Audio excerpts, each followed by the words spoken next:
Objectif d'apprentissage.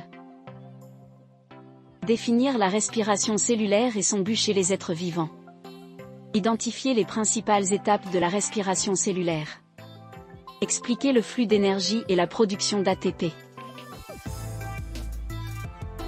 La respiration cellulaire est un processus par lequel les cellules décomposent le glucose pour libérer de l'énergie à travers la réaction suivante. Glucose, plus 6 molécules d'oxygène donne 6 molécules de CO2, plus 6 molécules d'eau, plus de l'énergie. Son importance est de transformer la nourriture en énergie utilisable ATP. La respiration cellulaire se déroule dans 2 niveaux cellulaires. Le hyaloplasme, lieu de la glycolyse. Mitochondrie, lieu du cycle de Krebs et la chaîne de transport des électrons. Les 3 principales étapes de la respiration cellulaire. La première étape c'est la glycolyse, où le glucose se transforme en 2 pyruvates, il se déroule dans le hyaloplasme. La deuxième étape, cycle de Krebs, où le pyruvate subit un ensemble de réactions de décarboxylation pour donner le CO2, et des réactions de déshydrogénation qui conduisent à la réduction des transporteurs d'hydrogène, il se déroule dans la matrice. La troisième étape, chaîne de transport des électrons, conduisent à la production d'ATP, a lieu dans la membrane interne mitochondriale. On commence par la première étape, la glycolyse. Se passe en anaérobie, ne nécessite pas d'oxygène. Le glucose, à 6 carbones, est scindé en 2 molécules à 3 carbones, le pyruvate. Nécessite 2 ATP pour démarrer. Produit 4 ATP et 2 NADHH+. Gain net, 2 ATP plus 2 NADHH+. Nota bene, cette étape est identique dans la respiration, aérobie, et la fermentation, anaérobie. Deuxième étape, cycle de Krebs. Le pyruvate se transforme en acétyl-CoA, libérant du CO2.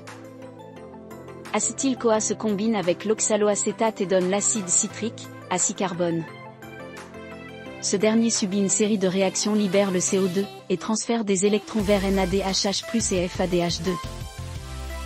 Les produits obtenus par molécule de glucose, 6 CO2, 2 ATP, 8 NADHH+, 2 FADH2.